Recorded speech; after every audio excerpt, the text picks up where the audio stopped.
Bonjour à tous et bienvenue sur Mosaïque. Y a-t-il un avenir pour Secofab à Sarralbe?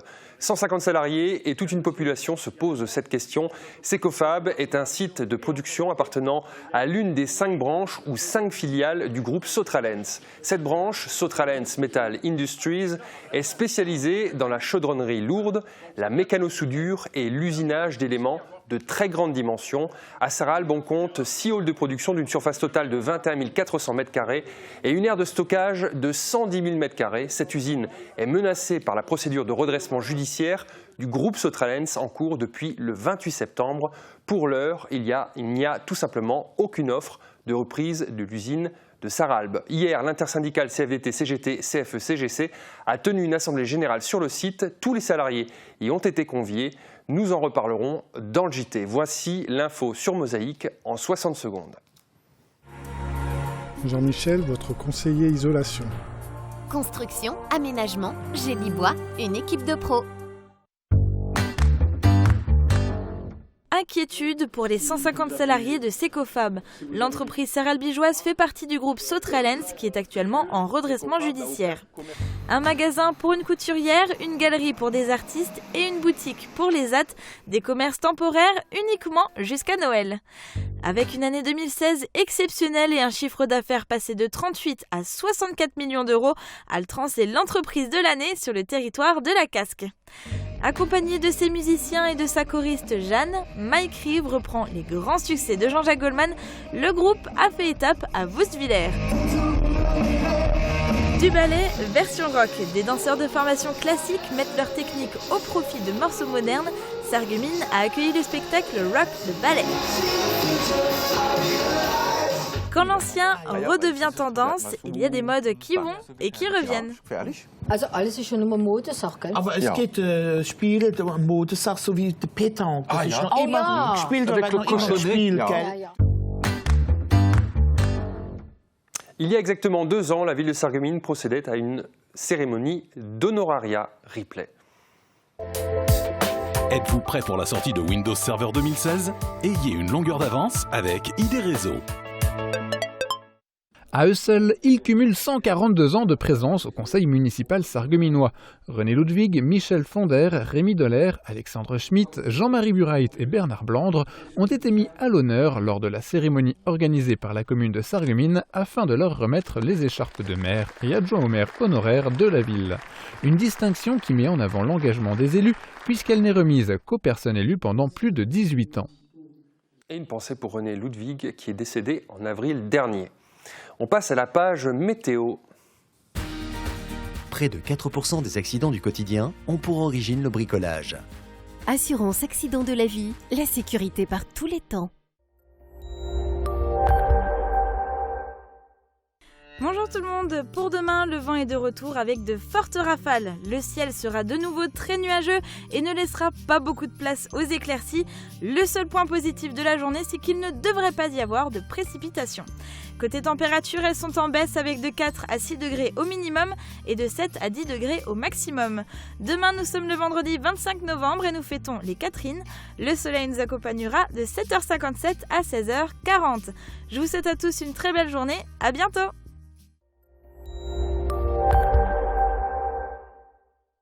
Je parraine un ami et tout le monde y gagne. Mon filleul, ma banque et moi. Au Crédit Mutuel, un client satisfait rayonne.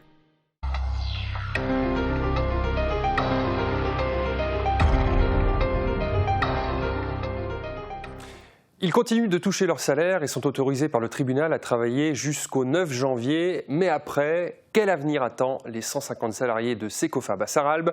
Leur entreprise est placée en redressement judiciaire et pour l'instant, aucune offre de reprise n'a été déposée. Tous les salariés sont dans le flou. Davantage d'informations dans ce reportage de Coraline Posy et Guillaume Dumonteil. Aucune offre n'a été déposée à ce jour. Ça veut dire concrètement, sans vous faire peur, il faut que vous en preniez conscience, que tous nos emplois sont détruits. Rude entrée en matière pour ce début d'AG organisé par l'intersyndicale CFDT-CGT et CFE-CGC. L'objectif de ce moment d'échange est d'informer les salariés sur l'avancée du dossier Secofab, leur entreprise, placée en redressement judiciaire. Le groupe Sotralens auquel elle appartient connaît des difficultés financières et des repreneurs sont espérés pour chacune de ces entités afin d'éviter des liquidations judiciaires. Pour le moment, aucune offre de reprise n'a été déposée pour Secofab. Il y a juste eu 3 lettres d'intention. Actuellement, on travaille, on fait même les samedis matin, donc on a du boulot. Ouais. Mais on n'a pas de repreneur. C'est une boîte qui tourne, mais personne pour le moment qui veut racheter. Pour essayer de faire avancer les choses, des rencontres ont eu lieu avec le maire de Sarralbe, le député et le sous-préfet de l'arrondissement, les commissaires au redressement productif d'Alsace et de Lorraine, et une délégation de salariés a été reçue au ministère de l'économie. Il faut dire que 150 emplois sont menacés à Sarralbe. Les employés restent néanmoins confiants. La prochaine audience aura lieu le 9 janvier à Strasbourg. Nous espérons qu'il y ait au moins une offre qui soit déposée et qu'il y ait le maximum de salariés qui seraient repris. On est confiant parce qu'il y a une personne qui a déposé une lettre d'intention qui a visité l'usine ce matin. Donc on voit qu'il est intéressé. Donc voilà, ça nous renforce un peu dans notre lutte. Un avis partagé par son partenaire au sein du comité d'entreprise. Nous détenons un formidable outil de travail. Et pour moi, il n'est pas imaginable à un seul instant que cet outil ne soit plus utilisé. Alors je crois en une reprise, effectivement, une continuité de cette entreprise. Mais il me paraît aujourd'hui évident que ce ne sera plus avec tout le monde. La lettre d'intention la plus développée prévoit le maintien de 40 salariés maximum. Si elle se matérialise, 110 employés perdront leur emploi. Il y a des vitrines vides au centre-ville de Sarreguemines et ce n'est pas réjouissant au quotidien. Mais à l'approche des fêtes de fin d'année, certains ont pris l'habitude de louer un local commercial pour y déployer une activité.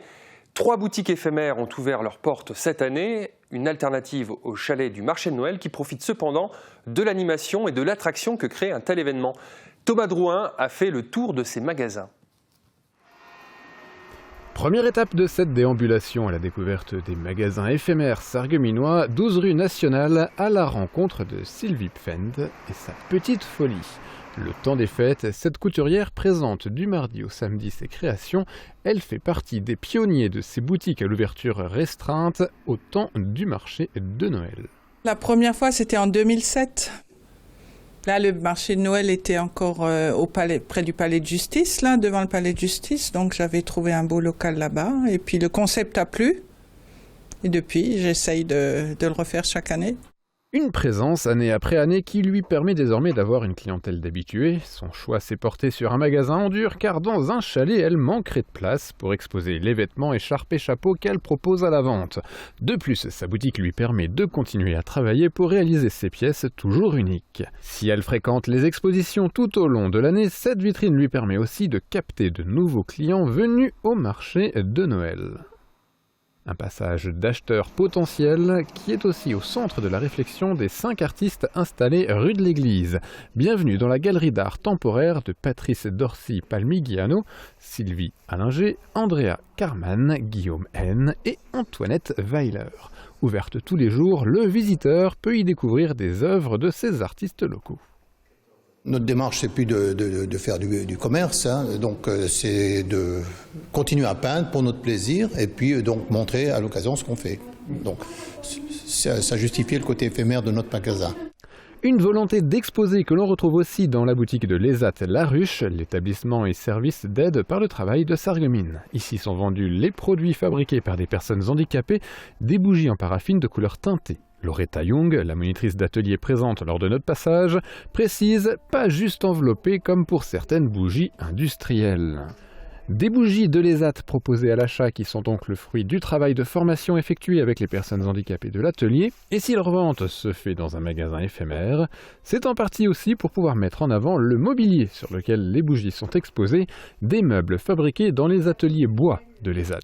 Cette boutique est ouverte du mardi au samedi, place du marché à 2 pas du Père Noël. Le souhait de la direction était de pouvoir mettre une boutique sur la place du marché, en plein milieu du marché de Noël, pour être proche des gens et puis pour justement aspirer cette ambiance et redonner une autre ambiance de Noël à tous ceux qui passent nous voir. Pour profiter pleinement des visiteurs du marché de Noël, ces boutiques seront aussi ouvertes les 3 derniers dimanches de l'Avent. Des commerces en complément de ceux présents dans les chalets, mais ça c'est déjà une autre histoire à venir sur Mosaïque. On poursuit JT avec l'invité du jour, Jürgen Becker, directeur du Pôle emploi de Sarreguemines. Bonjour. Bonjour. Alors Jürgen Becker, la mise en redressement de Sotralens, les doutes concernant l'avenir de Secofab, ça laisse penser une nouvelle fois que l'industrie va mal. Vous prenez de la distance, vous avez des chiffres. Quel est votre avis? Est-ce que l'industrie va vraiment mal? Oui, tout d'abord, je pense qu'il faut dire que c'est triste ce qui arrive à cette entreprise et aux salariés. Et bien sûr, nous espérons qu'il y aura une solution encore pour l'entreprise et pour les salariés.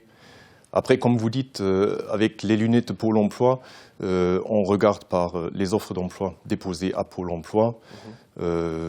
Sur 3000 offres qu'on enregistre sur une année, il y a quand même 20% qui se trouvent dans l'industrie, dans les métiers de l'industrie. Donc l'industrie reste encore le secteur dominant pour l'emploi et pour les offres d'emploi de l'arrondissement de Sarreguemines. Alors il y a un autre sujet dans le JT qu'on a développé, ce sont les boutiques éphémères. Ces particuliers ou des associations qui profitent des locaux commerciaux vides et qui installent une activité de courte durée, une belle initiative, mais quand même elle se base sur le vide de cellules commerciales. Et pourtant Sarreguemines ne manque pas d'initiative et a quelques atouts, la proximité de l'Allemagne. Alors est-ce que le commerce va mal ? Dans la même lignée, les offres d'emploi déposées dans le commerce sont le deuxième secteur. Donc, sur les 3000 offres déposées sur une année, vous avez à peu près 350 qui concernent le commerce. Donc, le commerce, en tant que secteur d'activité, pourvoit quand même aussi un grand nombre d'offres d'emploi sur l'arrondissement de Sarreguemines. D'accord. Les boutiques éphémères, vous n'avez pas vraiment affaire avec elles à partir du moment où quelqu'un souhaite embaucher quelqu'un, aussi en CDD, bien évidemment, nous prenons cette offre d'emploi, où nous proposons des candidats. Après, c'est une question de transparence. Bien évidemment, il faut dire aux candidats, aux personnes qui cherchent un emploi, que c'est un CDD et que c'est temporaire. Après, c'est un emploi au moins temporaire, donc ça peut intéresser des personnes qui sont à la recherche d'un emploi. Alors on va rester dans l'actualité, on parle beaucoup des primaires de la droite, la sortie de Nicolas Sarkozy, les échanges assez durs entre les deux finalistes, mais on parle assez peu d'emploi. Alors comment se porte l'emploi sur notre secteur de manière générale ? Vous savez que nous, en termes de suivi des données chiffrées, on donne les chiffres par rapport à la demande à la fin du mois. Donc la demande à la fin du mois de septembre pour l'arrondissement de Sarreguemines se lève à 7600 demandeurs d'emploi. Et donc cette évolution-là, vous savez très bien, elle s'est accélérée entre fin 2008 et 2009, où on avait une forte augmentation. Depuis plusieurs années, on reste à un niveau qui est relativement élevé. Donc aujourd'hui, nous avons fait le nécessaire pour en fait accompagner au mieux les demandeurs d'emploi, c'est-à-dire on s'est adapté à cette situation-là.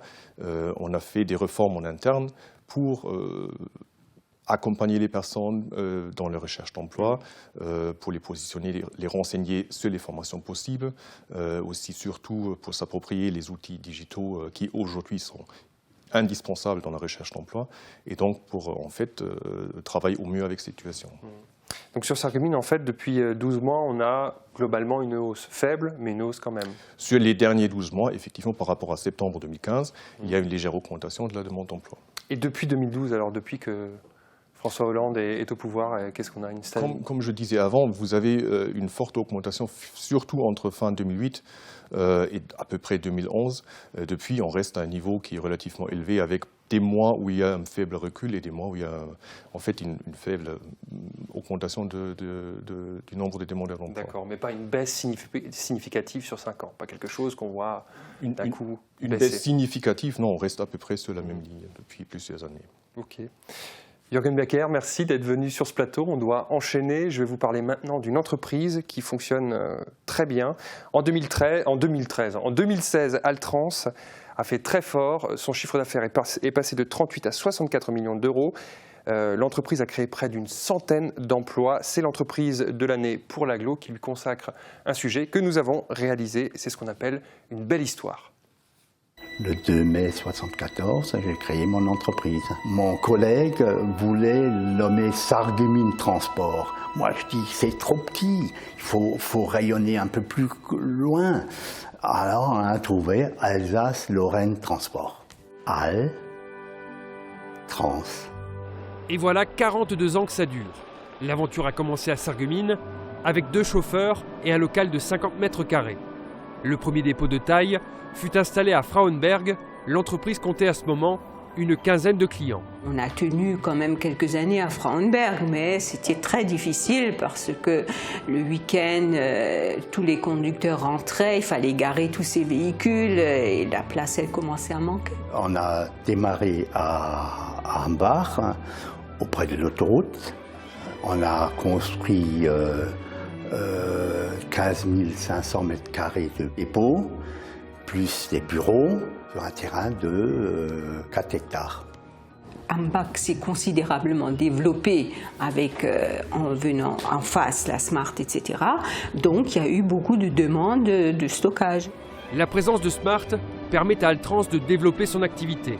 La règle d'or est alors, un client ne doit pas compter pour plus de 13% du chiffre d'affaires.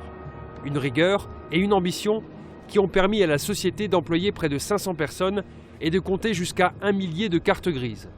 Une ampleur qui tient à la diversification des activités, à l'amélioration de la qualité du service, avec l'ouverture d'agences dans plusieurs villes de France. On a fait une fois un calcul, on était plus de 3000 personnes à vivre sur l'entreprise, c'est quand même important. C'est incroyable ce que ça m'a pris comme énergie.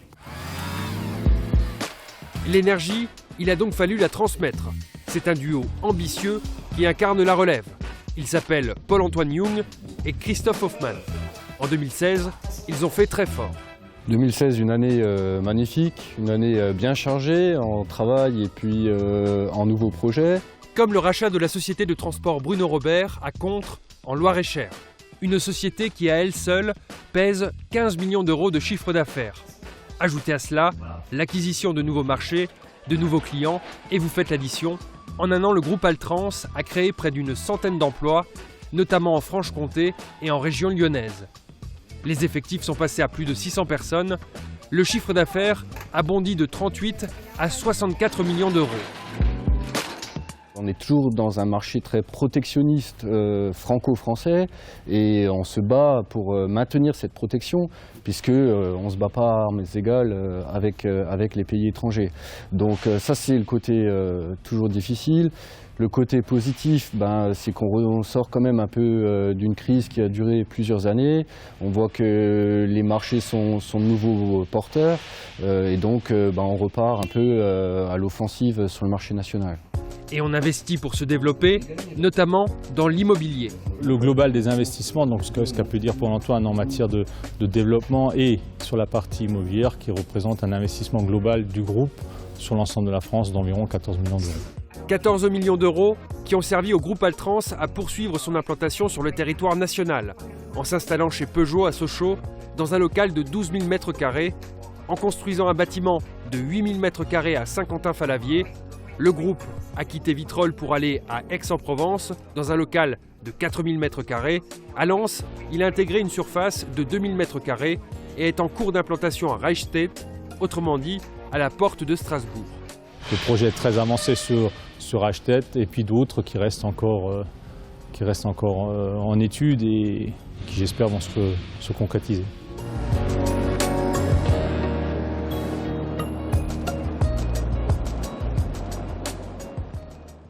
Fin du JT, restez avec nous, on poursuit avec la série de Mosaïque et on retrouvera notre plate-bande.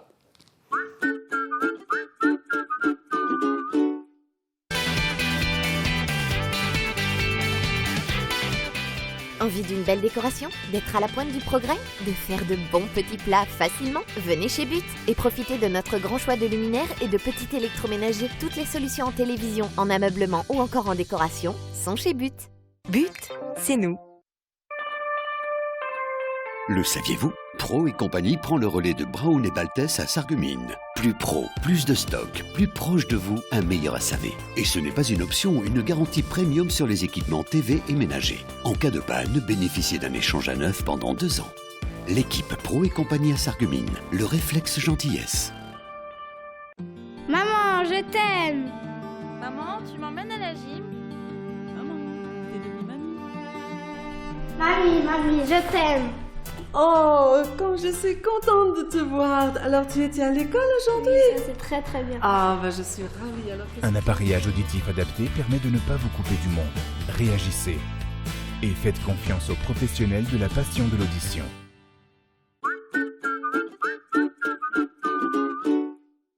Hygiène, aide au repas, travaux ménagers et de confort.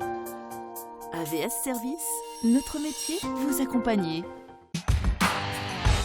Samedi, le Sarreguemines FC accueille Prix les Mézières, second au classement provisoire, un match important pour les faïenciers, à suivre en direct à 18h sur Mosaïque. Avec le soutien de DLSI, l'énergie de vos emplois et de vos footballeurs.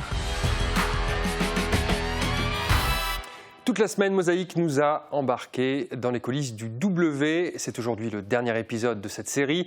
Maintenant que tout est prêt, place au show. Samedi dernier, le groupe Mike Reeve qui s'est produit sur la scène de Woustviller, accompagné de ses musiciens et de sa choriste Jeanne. Mike Reeve reprend les grands succès de Jean-Jacques Goldman. Évidemment, le public a chanté avec.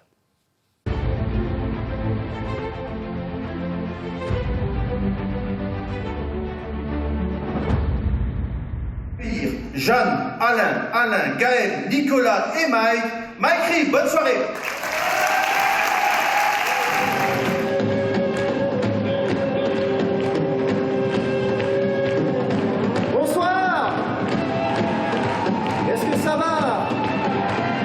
Je suis fan de Jean-Jacques Goldman depuis mon plus jeune âge.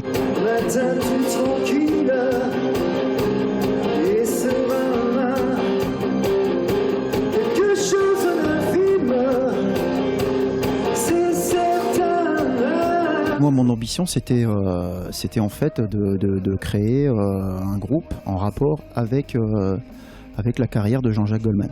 Bon, voilà, ça a toujours été mon ambition.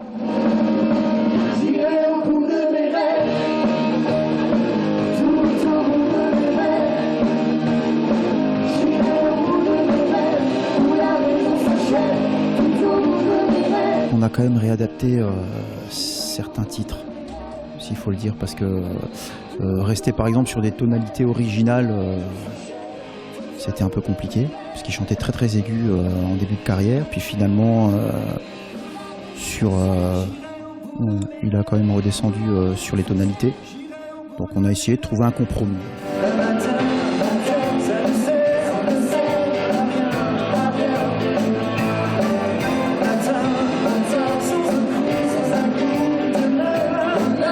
À savoir que les gens qui m'accompagnent ont ils ont d'autres univers quoi, en fait. Hein. Voilà. Je suis vraiment celui qui est dans le contexte Goldman, à 100% on va dire.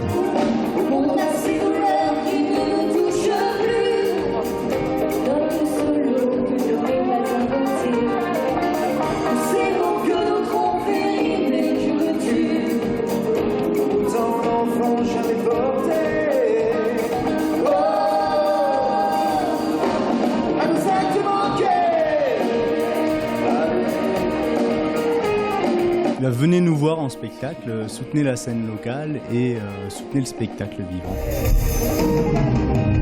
Merci.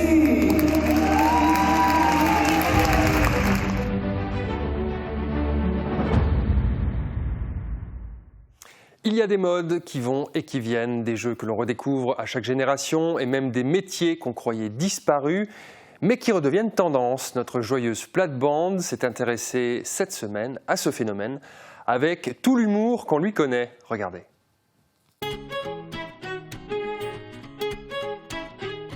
N'achetez pas votre cuisine avant de passer chez Oseo. Oseo, osez votre cuisine.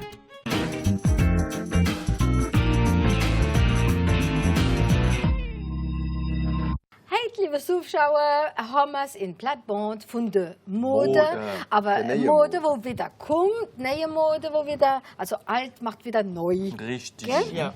Und da, Sebastian, hast du mal so über den Beruf und so? Ja, geredet, also es sind so Berufe wieder, wo man früher in jedem Dorf fast gehabt hat. Das sind die, wo der Badschnitte, weißt, so, das ist so früher. Zum Beispiel ist da Internetseite, wo man so die Berufe gesehen. Also 78% mehr Barbier zwischen 2011 und 2016. Die liebe Frau, die Schneiderin, Couturière, sagen wir das so, Schneiderin, haben augmenté und so paar ganz ältere Beruf, wo man auch wieder auf Internet Lied suchen, zum Beispiel Cocher, de Perruquier. Kutschefahrer. Ja, oder der Maréchal Ferrand. Ja. Maréchal Ferrand ist auch so ein Beruf. Ja, der Schmidt. Und wenn man noch Zeit hat, rede ich noch von den Berufen, wo vielleicht noch dazukommen. Also neue Berufe. Wo es früher gar nicht so gehen hat.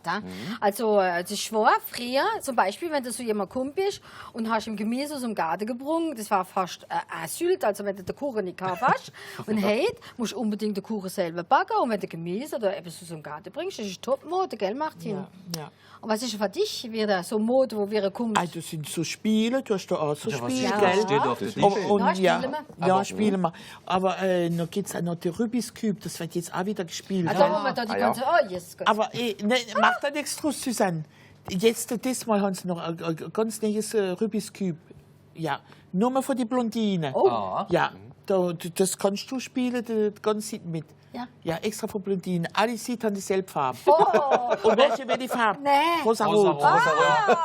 Aber die Mode, wo wir ein paar Wochen gehabt haben, das war da die Pokémons, gell? Das hast du all gesehen da in der Stadt. Wo über die Pubel gefallen sind und alles, gell? Das aufgepasst haben, ja. Nee. Aber wissen Sie was? Das Spiel ist über 500 Millionen Mal aufgeschrieben, auf die Handys und so weiter. 500 Millionen. Ja, das war so gefährlich, dass man zum Beispiel der Fahrer und der Beifahrer, die haben nicht mehr spielen. Ja, die dürfen nicht mehr spielen. Ja. Alle will ist das ganz Ich war mal sonntags, da vom Rallye da irgendwo in Steinsalz, da war ein Panno an der BM, Chasse und Pokémon interdit. Ja, die Leute sind gelaufen. Die französische Armee tut es sogar verbieten. Soldaten dürfen da nicht spielen. Weil es wird mal so gefährlich. Ja, ist gefährlich. Also alles ist schon immer Modesache, gell? Aber es gibt Spiele, Modesache, so wie die Pétanque. Das ist noch immer gespielt, wird noch immer gespielt, gell? Das sind auch zwei ältere Kerle sind in der Park Municipal Pétanque spielen gegangen. Und dann die war einmal rund, sie sich aus auf der Bank sitzen, sie ist da unten. Dann sagt der eine zum anderen, ich gehe mal Eis kaufen, du willst auch eins? Ah ja, was willst denn du für Eis? Vanille und Schokolade, gell? Aber schreib das auf, du vergisst doch alles. Nein, das behalte ich. Er geht drauf los, der kommt nicht mehr retour. Halb Stunde immer noch nicht da, gell? Und dann kommt er halb Stunde mit einer Kasskrute Rostwurst. Und dann gibt er ihm, merci. Aber ich habe dir doch gesagt, du sollst aufschreiben. Siehst, hast du die Mutter vergessen. Also was mehr spielen, was sind dann die neuen Berufe? Also was jetzt kommt, ist Community Manager. Weißt du, was das ist, Martino? Nee. Community, also das ist der, wo in der Firma laut, dass du Internetseite hast, Applikation für das Smartphone und alles auf Facebook. Das ist der Community Manager. Und was noch später kommt, das wäre ein Beruf für dich, Susanne. Responsable du bonheur en entreprise. Oh ja. Also ich lache mal schon, oder machst du schon lachen mal in aller Früh, was mir gestern passiert ist. Ich habe einen Kuchen gekauft, habe ihn aufs Auto gestellt, habe alles eingepackt und gestorben. Ich habe im Sinn heute Kuchen gesucht, ich habe ihn vom Auto gelassen. Komm, wir müssen noch ein bisschen spielen. Wie geht denn das? Au revoir, liebe Zuschauer. Bis die nächste Woche. Du musst schwerfeln, Martin. Ja, und dann? Creme,